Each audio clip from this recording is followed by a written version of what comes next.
Okay, Oh. back in the room. And we're back in the room shambolically this morning. So we are were supposed more to, shambolic than normally. I know we were supposed to start half an hour ago, and I hadn't done enough prep for the episode because we moved because I had to move the recording time from a normal slot to an earlier one. Plus, with the heat, I don't know about you. With the heat, my brain is not on shutdown, and it's not on standby. Hang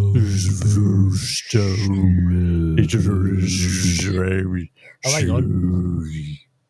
Very, very slowly. I'm having a Pipkins at the moment. You remember the Pipkins? I love the Pipkins. Tortoise? Deeply disturbing. Yeah, so the Pipkins especially, he was a complete nutcase. It's a TV show in England, probably aired like late 70s, early 80s. Didn't he have a Birmingham accent, Midlands accent? Mid to late 70s. It's a weird. So the premise for the show was they were. Hang on, were they a removal? Was there a premise? Company? Oh Christ! I don't know. I think they were. I think that they were a removal company, and there was a guy. Was there a guy? Anyway, all I can remember was there was this rabbit puppet. Right. Yeah. And this rabbit puppet was manic. It was like it was on heroin. It was like a crazed rabbit character that was just really. It looked really dishevelled. It looked like he was on. It looked like he was on acid. Right. It was like the worst case of ADHD in the world. Well, wasn't that still like the best? We had the best TV programs though. They were just so cool. You know, like oh God, no, my mind just went back. Bagpuss, absolutely. That was a phenomenal program, and it was just weird stuff. Mm-hmm. And at some point, Sesame Street came along, and they made it like, the history around Sesame Street is off the charts. It's brilliant. Even in the 70s, they did like months and months of research. Don't know if you know this for Sesame Street. And before they before they broadcast, and this is obviously Sesame Street was pre Muppets. It was like I think it was right. Is it Sesame Street was before the Muppets? Yeah, I believe so. Yeah, right. But before that, they just to be sure they checked in with a few psychologists, and the psychologist says, "Don't put this program out." And they said, "Why?" So because with children, you shouldn't mix reality and fantasy. Huh. So, in as much as you shouldn't have puppets. Or these characters made out of foam or whatever, these puppets mixed in a normal human world with human people. Right. You shouldn't, because it said it confuses and disturbs children. Total nonsense, obviously. Yeah, I think that the only thing that disturbed me about Sesame Street was Big Bird. Big Bird, right? For some reason. I knew. Huge. Yeah. For some reason, I knew you were going to say Big Bird. Right. It's this huge puppet. If you don't know, it's like a big bird. It's like it must be about 8 feet tall or something. Yellow, had this very simplistic kind of character. Yeah. I think it was supposed to be like a sort of a very kind of childlike wonder thing. It just irritated me. Yeah. Whereas the more adult characters, like Cookie Monster or Grouch, or like Count Dracula, I like to count. Yeah. 1, 2, 3, 4. Yeah. At school, we had our technical drawing teacher. He used to hand out, before the lessons, he would hand out rulers to everyone, right? So he'd hand them all out. And then at the end of the... Wooden rulers, I'm guessing. Yeah, absolutely. And when they came back in at the end of the lessons, he would count them in just to make sure that he had the right number. But he had an Eastern European accent. Okay. And he would, and with no irony or any knowledge of Sesame Street, at the end of the lesson he would go, 15 rulers. And inside we'd be going, ha, ha, ha, ha, ha. Yeah, right. Okay. Fantastic. It was worth it. Nice. Just for that. Sesame Street was brilliant. It was brilliant. What else? Yep. There was other stuff with Sesame. One of the things they also found with them, they actually did a lot of, there's so much research they did into it. They worked out if you wanted to really help children to learn, everything that you wanted them to focus on had to be in the middle of the TV screen, never in the periphery. Yeah. All right. Because they found that people's learning, children's learning, it was reduced if the actual information they were supposed to absorb was in any of the corners. Yeah. Yeah, there you go. And those are 70s, Whereas us in the UK around that time, it's like, yeah, whatever. Like let's put like kind of like weird rabbits that seem like they're on LSD and just like see what happens. Yeah. It explains a lot, really, doesn't it? It is fun when you show Americans what British TV was like when I was a kid. Okay. Yeah. They are shocked at the craziness, the absolute lunacy of British TV kids shows, like in the Finger 70s. Bobs. Finger Bobs. Finger Bobs Weird. It was a guy with a beard who looked like he came straight out from the illustrations of the of that famous sex book. Remember the one? Famous sex book of the 1970s? American sex book. Might have been. But anyway, guy with a beard, and then he had these little finger puppets. One of them was a mouse, right? That was his little thing. He had these little mouse characters. Yeah. Again, that's just like a human character in the real world interacting with a puppet. Right. Yeah. But then is there a psychologist? It's like, okay. It's like Freud. He had some weird ideas. A lot of great ones, but he had some weird ones as well. Yeah, I think as really the years weird. The years haven't been kind to Freud's ideas. No. I think he's kind of been largely left behind now. Yeah. But, so I think one of my so what? Given, I mean, this might explain a lot of how we grew up. I think you could actually trust kids actually to make up their own minds, and they're actually. I think the programs we had, they were weird and a bit out there, but they did really ignite our imaginations. Yeah, I think so. Yeah. So whereas now they're a bit almost like too good now. Well, then again, you get. I mean, the last one I really remember is the Teletubbies. Right. That was 90s, somewhere around there, right? Zeros, I don't know. But that, again, follows that thing. It's weird. The Teletubbies are weird. You get these four crazy things with like TVs in their stomachs, and they live in a mound. And a baby's face for a son. Right. It's nuts. With gigantic Dutch rabbits just to make the Teletubbies look small. Yeah. Do you know that? Yeah. Do you know that? Oh, they're really? Rabbits. They're Dutch, and they're like 3 times bigger than a normal rabbit. So the Teletubbies would seem smaller than they actually are. Wow. That's nuts. That's right. Nuts. I love that.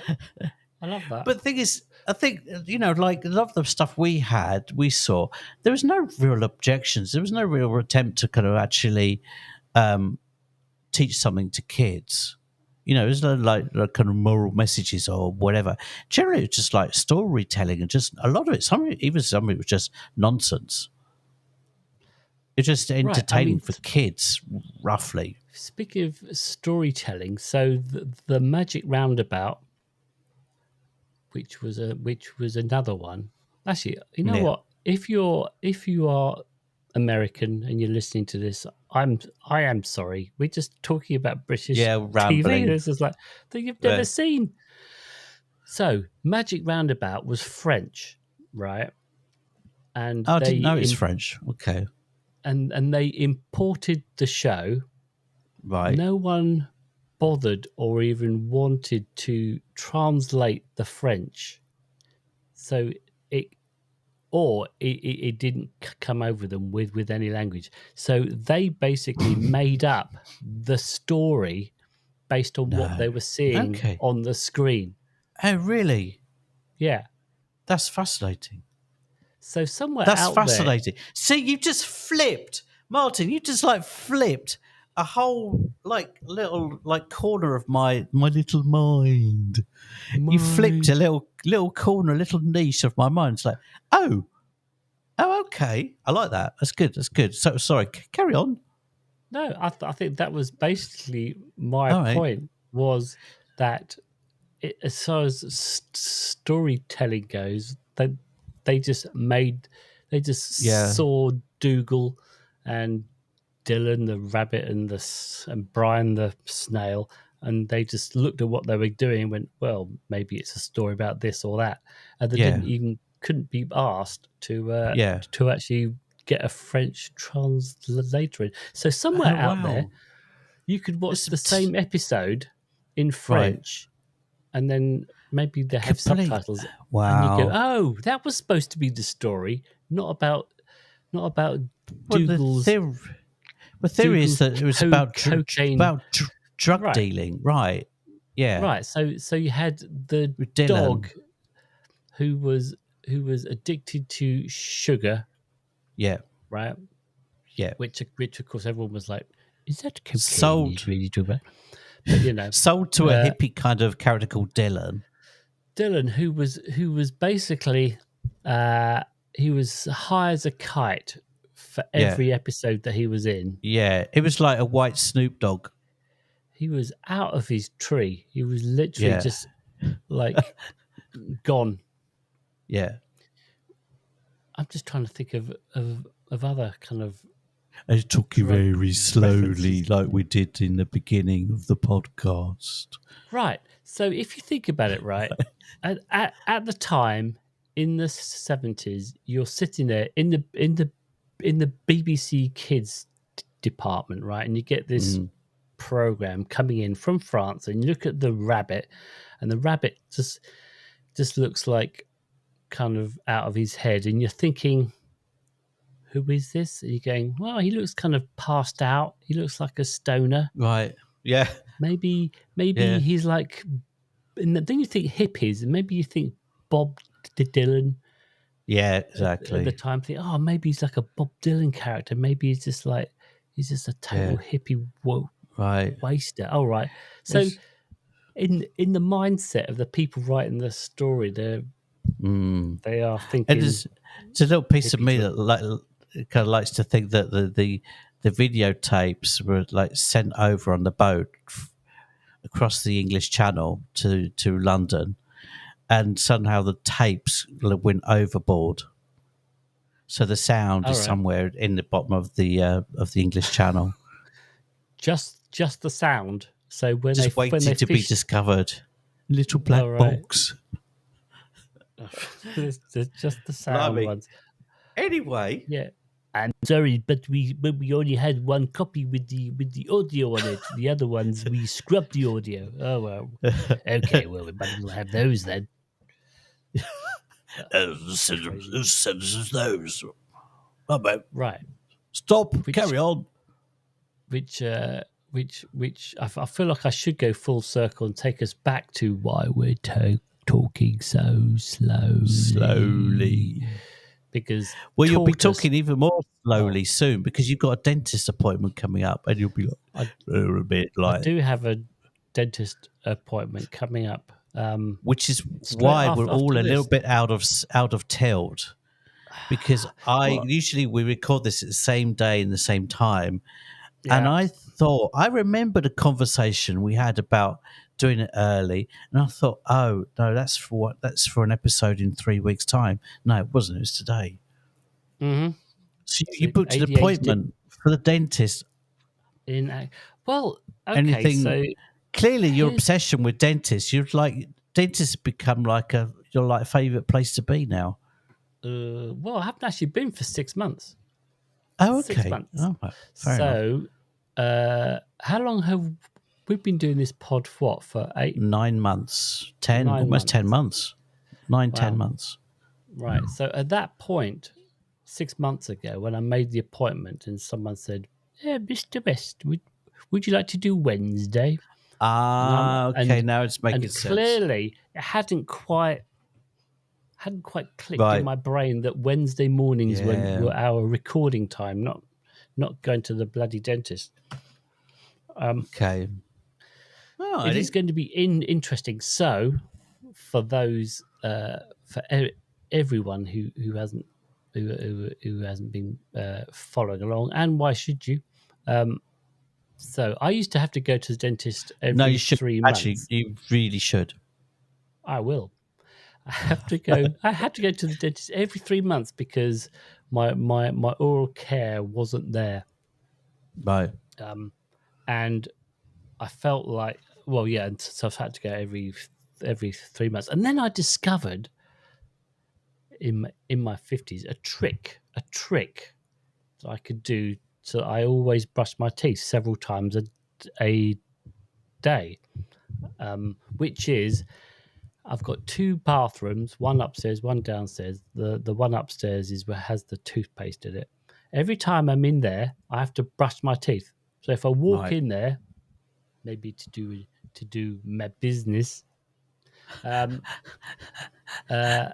had to actually brush my teeth. It was like a hard rule that I made. Yeah. So that's where you and I. That's where we're different. That wouldn't make any difference to me whatsoever.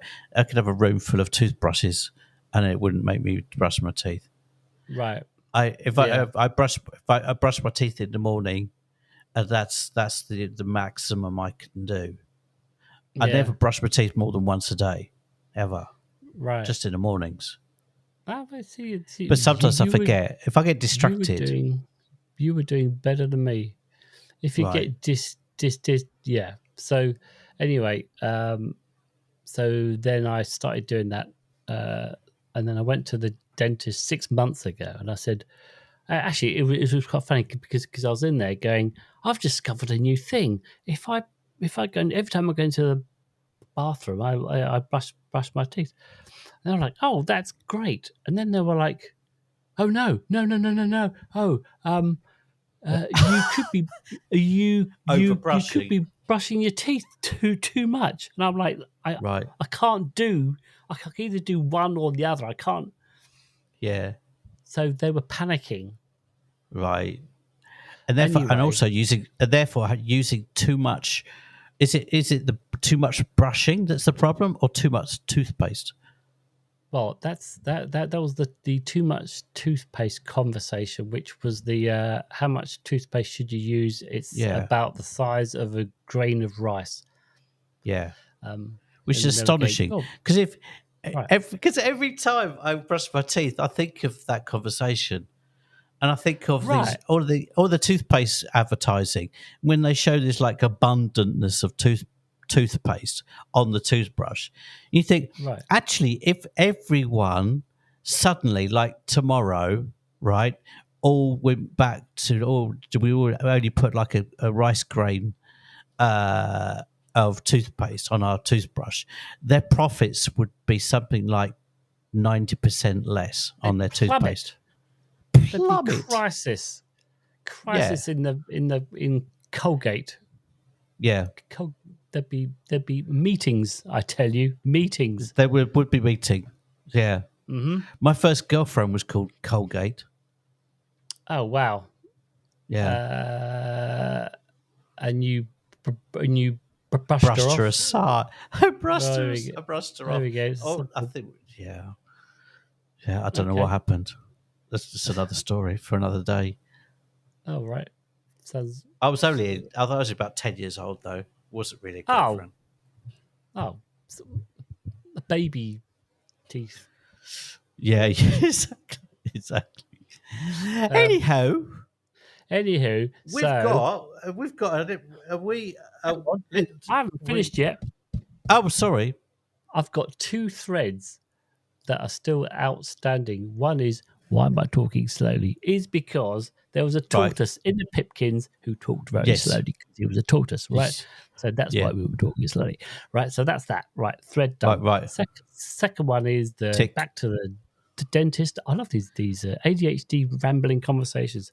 So back to the dentist. The intro is so long, there's no room for the actual theme, which we don't even have, by the way. But anyway, yeah. So I went dentist. in 6 months ago, and I said, "Oh well, if you're brushing your teeth like that, okay, well perhaps you don't have to come in every 3 months. Let's do 6 months." So I went, great. Okay. So that's why I booked it for 6 months' time, which is now today. So I will be going to the dentist, and I will be going right. How is it? Right. Will I stay on 6 months? Will I go to a full normal year, or will I go back to 3 months? You will have to go to TikTok to find out. Oh, okay. There we go.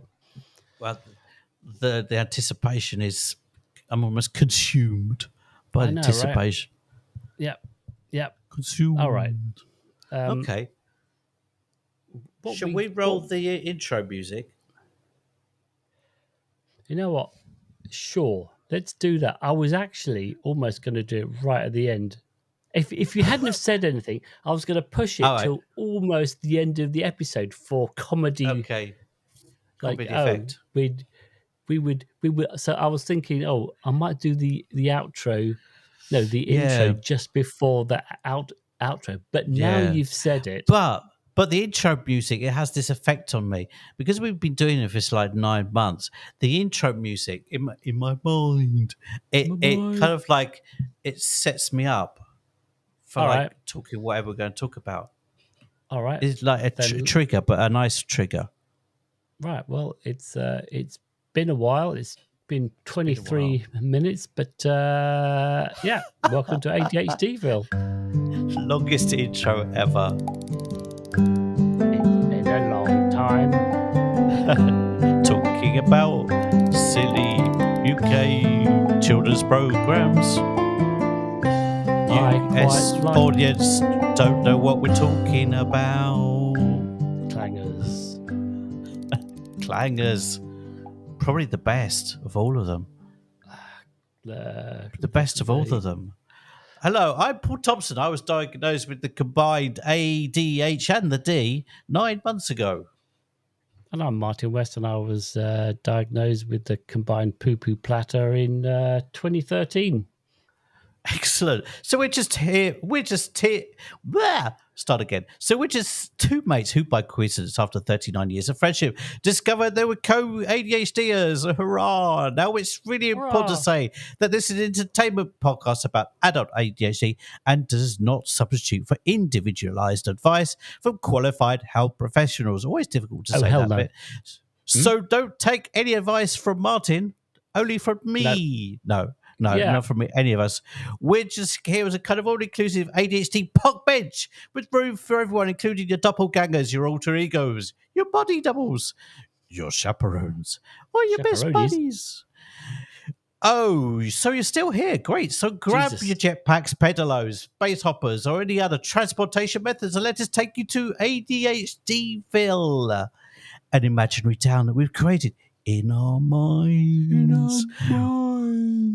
Where we like to explore different parts of the A, the D, the H, and the D. RESPECT. Yeah. And we start off as always. We start off. Okay. Oh, there we go. Jesus. Thank you. You know what? It isn't just us who are late. Everyone, the audience was late as well. Yeah. They'll be watching the Olympics. Oh, good subject. We start off, as always, here in the town hall in the mayor's office, where we, the joint mayors of ADHDville, take care of business. Although we're doing a terrible job of taking care of business today. This is a shambolic mess. But you know, shit sometimes, sometimes you just got to do it. That's sometimes right. You just got to run with it. I was just going to say, you got to. Sometimes it's like, you know. Oh God, I'm having a stretch. Slick, never will be slick. And today is probably the best example of our unslickiness. Right. So I think so I think at the top of the pod we said we hadn't done. We were a bit short of the research for this week. So our main agenda, as the Olympics was on, I thought maybe we just give it a bit of an Olympic twist. Yeah, this episode. Cool. I just want to point out, so anyone who's kind of listened to this and is like in anticipating maybe the next recording, we're going to be talking about emotional dysregulation. It's going to be a biggie, which is also another reason why we couldn't. It's such a big subject, a big theme. There's not something you can just fly with. It's something that needed it's proper research. So that's what we're going to talk about. Olympics instead, being that that's what's on at the moment. Yeah, it is. You know what? As I come off of this, I watched the team gymnastics last night. Okay, America won. Won gold. Italy won the first. She has ADHD, doesn't she? Which one? The girl that won the gold. It was she's team a woman. Event. I was it. Okay, but the main star in the team, Simone. Yes, Biles. Yeah, she has ADHD. By the way, BTW. I'm having to come to Simone Biles ADHD. Yep. Oh, there he is. So Simone Biles, fantastic. There we go. Simone Biles. Right, good reason to have a theme about Olympics. Wow, you know what? If we'd done some research, this could have been even better. In fact, it could have been slick. I'm reading a tweet from her that says having ADHD and taking medicine for it is nothing to be ashamed of, nothing that I'm afraid to let people know. That was back in 2016. Wow, just 8 years ago. Yeah, so that was She's phenomenal. Couple of Olympics ago. Yeah, no, she and the rest of the team really killed it. And in fact, the other person that springs to mind is Michael Phelps. Mm-hmm. Another one, yes. He had so he's the swimmer. He had ADHD, right? And the thing that struck me about it is really after he retired from the Olympics, he really struggled like that. Yeah, that structure that he had, kind of exactly the went routine. Away. And well, he apparently woke up one morning and he had looked on his bedside table. He'd won like 5 or 6 medals, and that's everything he could remember. His only objective was to arrive at that point, and he had a crisis. Like, oh shit! Now what do I do? Right, I think that's quite common, isn't it, with Olympiads? Yes, that kind of like, what the hell do I do, and they end up missing it. Yeah, well, there was a lad on the time trial at the Olympics. It's one of the first events, I think, on Saturday. And there was a lad, it was an English lad. He was up against like the world champions and like the really good guys like Filippo Ganna and those kind of guys, like really hardcore. And this lad is he's only 20 years old. He's 3 years younger than my son. He came in third, but having had a puncture and having to replace his bike, he still came in third. And if he hadn't had a puncture, he would have won it. He would have won it, and he was gutted. He was inconsolable. But the point being is that they have these like really kind of like narrow, focused objectives. And when they don't get it, it's like it can become really traumatic. Yeah, I'm just or even if you do get it, in the case of Phelps. Yeah, that this was in the 2016 Rio.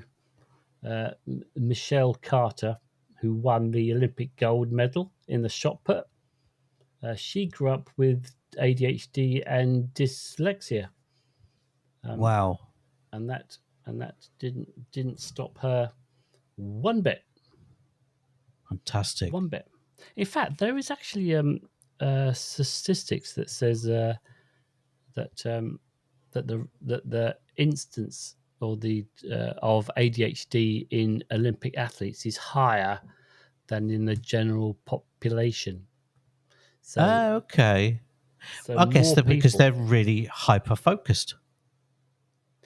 Right. Hyper focused. If there's a common trait pattern, or characteristic amongst champions, it's hyper focus, isn't it? It's like obsessive. Yeah. Yeah, and I think that, as we're saying, that the structure of the training and it's quite goal orientated, right? So you're chasing dopamine. In fact, if there was, we can have this question comes up on TikTok a lot, which is like, is ADHD a superpower? And generally, the reaction is no, it's not a superpower by and large. But I think if there's ever one place that you could point to and kind of go, well, what, it kind of is, it might be like you have to look at people like Phelps and Simone Biles and kind of go, well, you know what, if it kind of helped them, if that was part of it in some way, then fair enough. Yeah. Oh, definitely. I mean, that hyper focus, but also, dopamine. It's like your own little, factory of dopamine production, and it's completely down to you how much your dosages, and you could have as much or as little as you want, depending on how much you put into it. Yeah. But being ADHD, you're like, you want your dopamine hit. It's like, okay, just. Oh, this hyper focus really works. Then let's carry on with that. All right, I've got a quote here from Phelps. He says, "Growing up as a kid with ADHD, I was constantly bouncing off the wall." And Mr. Phelps said his mother involved him in swimming, where he found the lifestyle management that helped him cope with symptoms. He channeled it. Yeah, it's that hyper focus. So I guess that's when the superpower, when it works, when it can be a superpower, is when it's channeled into something positive. Yeah, but it doesn't have to be sport. It doesn't have to be physical. It could be a mental challenge too. Right. So, like musicians, artists, creative people in general, they channeled it into creativity. Yeah, because I think, like when you hyper focus, it says here from a Mr. Dr. Han, that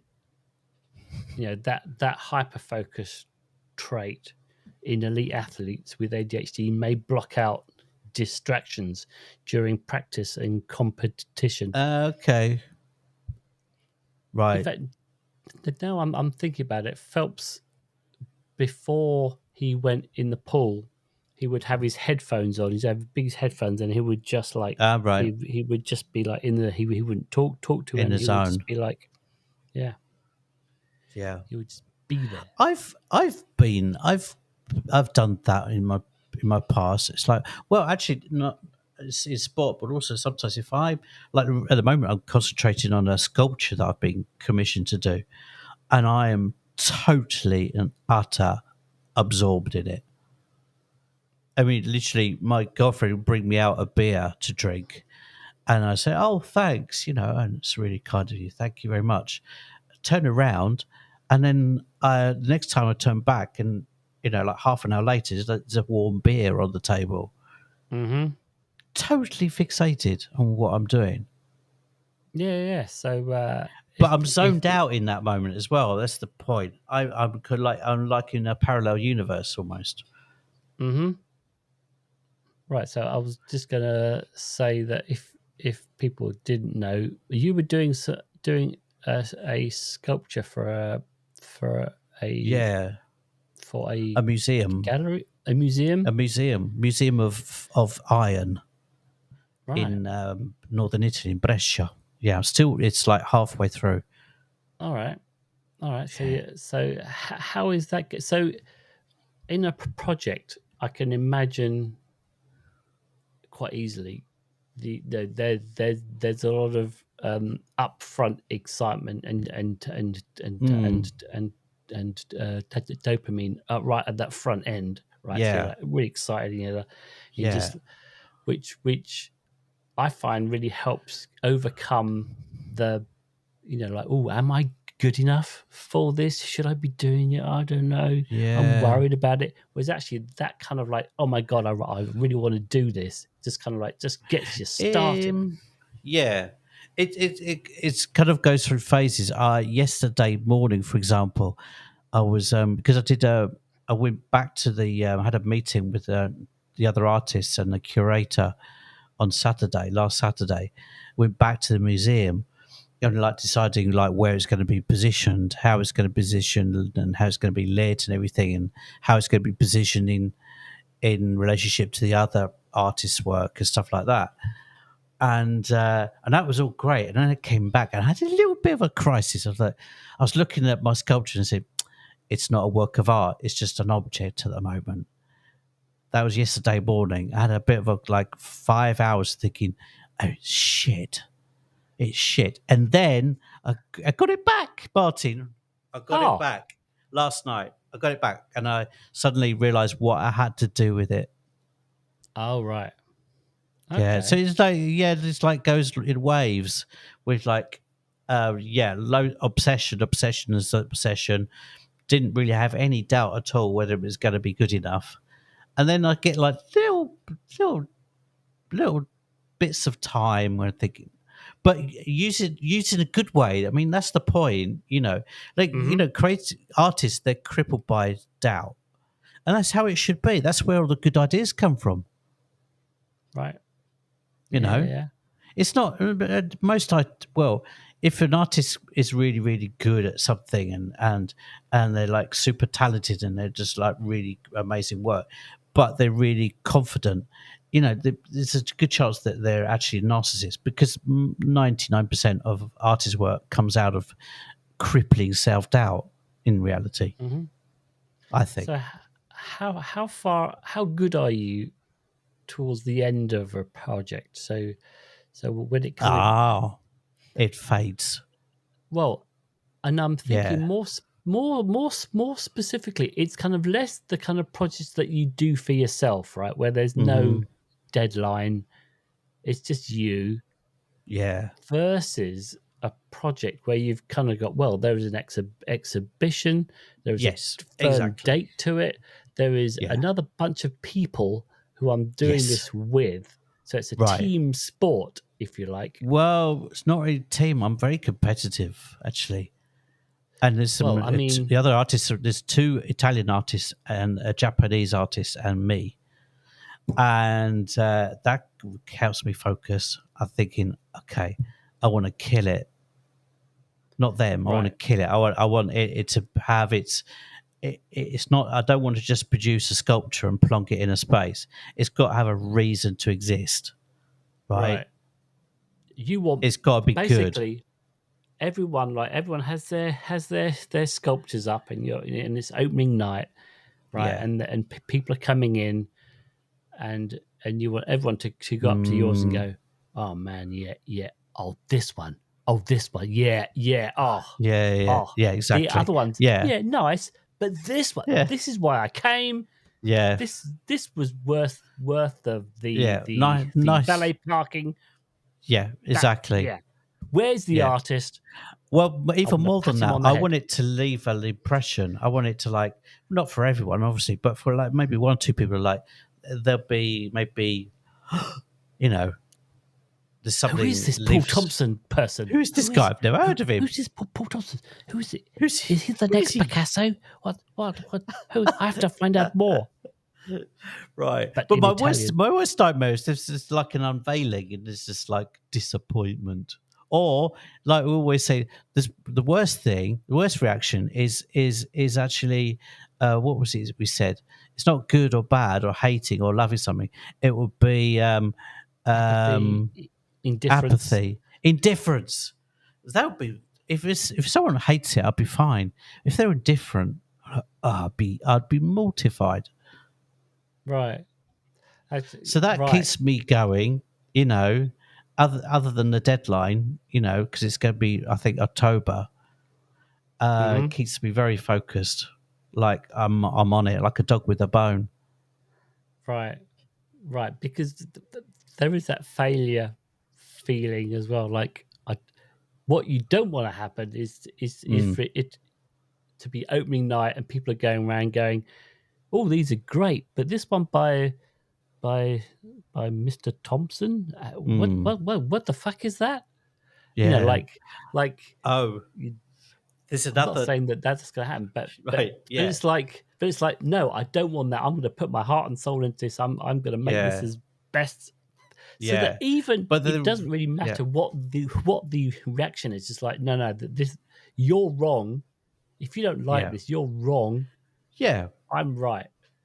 Yeah, well, but I mean, the most successful artists are quite arrogant, you know. So, well, you know, a lot of them display the kind of sense of they don't care what other people think of their art, which is totally right. You know, that's how it should be. But there's one possible difficult phase is that in September I'm going to the Venice Biennale, which basically the best contemporary art festival in the world. And it runs from June until I think November. I'm going there in September for 2 days. And it's like the best of the best contemporary art is there. And you could go around it. It's so big and vast. It's stretched throughout Venice. You can go around it for 3 days and not see everything. But everything is fucking good. Wow. And I'm going there a month before I deliver my commission. Oh. Right? So it's like seeing, potentially coming back from Venice and completely destroying everything that I did.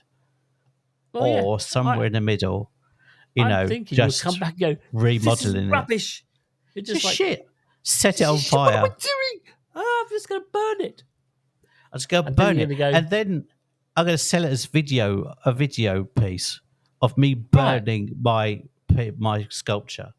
Exactly. And then you kind of go, because that's where I was going, was that the stuff that was left of all your work was then the piece. Or, as you say, it's the video of the...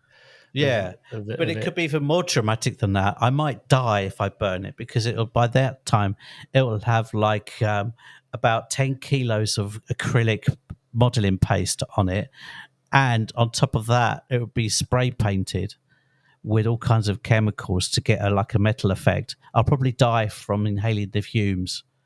Right. Even better. But even better. So you have to do it right. My last piece. So it's your first piece and your last piece, as it were. Dramatic. Yeah. And then you take a video of it, of burning it, and then you get the film, and then you burn that. Yeah. You burn the video that you made of the burning of the thing, and then the remains of that video are like in a frame, and then there's your My last will tombstone. and testament on the wall, and maybe some sort of medical bills that you may have accrued, and they're all part of the piece. Yeah, It's about an empty how you. an empty hospital bed that still hasn't been made up yet. Still got my little body creases in it, like my It's the bed that you died in. A bit like Tracy Emin. She won the Turner Prize, didn't she? For her prize was the bed that she'd slept with various men in. All right, wasn't it a tent? Was it a tent, and then inside the tent there was the names of all the people she slept with? Or was it a bit? I can't remember. Yeah. But yeah, there we go. There you go. And there's just you. Chops are good un. Dead. Chops are good un. Yeah. Sort of a weekend at Bernie's situation where it's just your corpse is just leaned up against the wall with a little thing that says the artist, and you're just like dead. Artist formerly known as Paul Thompson. Exactly. Yeah. There we go. But yeah, I mean that thought of coming back from Venice. From Venice. It's going to be a test of my confidence, like to keep at it. It's like okay, it's not a disaster. It can be reworked. In fact, it's already been reworked. It's different. My vision for it has changed in the last 3 days. And that's I've been remodeling it literally this morning. Remodeling this. Yeah. I actually think, well, not that it's not necessarily an important part, but I can remember being at art school, right? And I can remember it was a still life or something, right? And it wasn't getting right. And I was just like, I kept like going over it and over it and over it. And then the Scottish teacher was like, Sheila.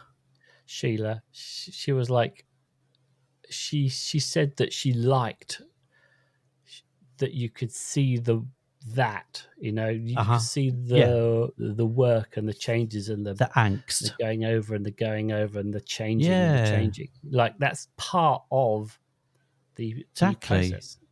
Yeah, and I think it ends up being more complex, right? Yeah. I mean, that's the thing. It's like the failure. It's only the if I'd had the same crisis that I had yesterday morning, if I'd had that 10 years ago, I'd have been my inner critic was a lot louder 10 years ago, and have said, "Oh, Paul, you're shit. You see, I told you were shit." And yesterday it wasn't like that. I came from a caring place and a bit more of a playful place. And okay, no, it's all right, boys. Okay, we got this. It just needs something, and you're almost there. It's just missing something. What is it? And just be playful with that moment rather than it being turning to something negative and toxic. Yeah. So we got there. Goodo. I can't show you it though. Well, maybe I'll show you, Martin. I could show you some of the. I'll send you it privately because I can't show it to anyone. You can't show you can't show the work going out to it, other than your mates, other than people who get the work in progress vibes. Yeah. Awesome. Well, we look forward to hearing. I especially look forward to you coming back from Venice and then seeing what happens. Right. Okay. That is going to be the fun for me. Well, maybe I'll do a TikTok from Venice. How about that? Oh man, you should be doing TikToks from Venice. Like what the hell? Shouldn't I? I'm sure people are like, what the f? Come on, Paul. Yeah. Show us. I'll do it. Show us what this. Show us your wares. Like. Yeah. What I will do in the last 5 minutes, just to bring it back to sort of an Olympic thing, we were Did it ever become Olympic?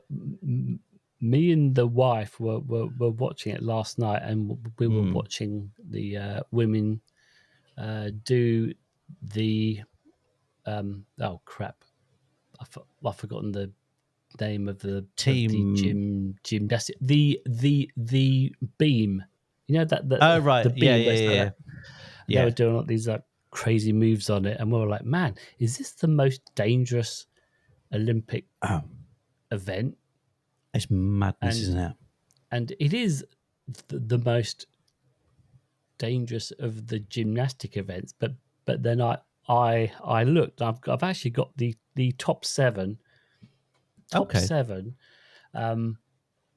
Dangerous Olympic sports for the Summer Olympics, right? So I thought just before you start those, did you know that there was one time Olympic sport was shin kicking? That sounds amazing. Shin kicking. I think they should bring it back. I think they were basically going to kick each other's shins as hard as they could, and the first one to fall would be the loser, obviously. Painful, huh? That would have been number one, I think. Yeah. So number one. Anyway, dangerous sports. So can you guess any? I think what you might think what you might think might be a dangerous. Dangerous. Well, yeah, the most sort of Well, anything to do with horses is quite dangerous. Is there anything horsey? Horses are dangerous. Yeah. Well, let's find out. Horsey? Shall we? Okay. Let's do the top 5, right?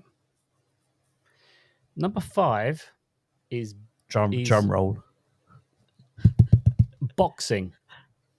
Okay. Boxing is the 5th most injury-prone sport, with like roughly 18% of athletes sustaining an injury during the games. Okay, fair enough. Yes. Number 4, mountain biking. Okay. Which England won the gold yesterday. Britain won the gold. Fantastic. Tom Pidcock. And that has 22.5% injury rate. So that's like almost a quarter of all Olympic athletes sustaining an injury while they're competing. Number 3, football / soccer. Right. That has a 27% injury rate, which doesn't surprise me. There's lots of shin kicking going on. There is shin kicking. Right. Number 2 won't surprise you. Taekwondo. Okay. Wow. With a almost 30% injury rate. But the number 1, which may surprise you, is BMX. BMX bikes. Okay. Which is almost 35% injury rate. Okay. So all of those rates were like from data from that were recorded during the events. So there we go. Okay. Cool. A little bit of a fun Olympic ending for you. I think we did the intro, but we're still in the mayor's office. Yeah. We could probably we'll skip the mailbox probably this week. We can skip the mailbox. I will say that go straight back to the town hall. Well, we're already in the town hall. We didn't go anywhere. We didn't go anywhere. Oh, right. We never went anywhere. Our driver would be a bit annoyed. Well, you know what? We could send him out for biscuits. We should send him out for biscuits. Given him the day off, right? Right. That's what should have done. Should have done. He's going to be a bit peeved. Yeah, we did have a comment on YouTube. We've had quite a few comments, but this was the episode where we had Seth Davidson, the school psychologist. So Lee Connor up in Dundee in Scotland says it's so heartwarming and hopeful to hear all of the ways, all of the things. Oh, good Lord, I'm butchering it. Let's start again. It's so heartwarming and hopeful to hear of all the ways things have changed for neurodivergent kids since my time at school. A stimmy stool to sit on would have helped me so much. And if you haven't seen that episode yet, go back. Go on. Back. Because it's really interesting what some of the schools in the States are doing for ADHD kids. Phenomenal. Really heart, as Lee was saying, heartwarming. Yeah. And gives you hope. Gives you hope. It does. She says, thank you both so much. And happy birthday, Paul, my fellow Cancerian. Ah, yes. It was my birthday, I think, in the last one that was uploaded, yeah. I was in Palermo at the time. All right. Cool. All right. Well, let's... all right. I think we are going to... Let me just find our way out because it's 56 minutes. I've got 4 minutes to get out. Get out. All right, let's hit the outro button. Man, we are profesh today. Not profesh. All right. So, ADHDville is delivered fresh every Tuesday to all purveyors of fine podcasts. Please subscribe and to the pod and rate us most rambling. And feel free to correspond at will in our comments. Come on, write to us. But wait, there's more. If you wish to see our beautiful, beautiful faces, sally forth to the YouTubes. Oh, Sally Fields. Yeah. Fine woman. Sally forth to the TikToks. There is a whole thing over there, and you can pick up a quill and email us at ADHDville@gmail.com. But in the meantime, be fucking kind to yourself. And I beseech you, fellow ADHDs, know thyself, sons of the hounds, come hither and get the flesh. And I'm going to the dentist right Good now. luck. Right to the dentist. There, says the mayor. That's that.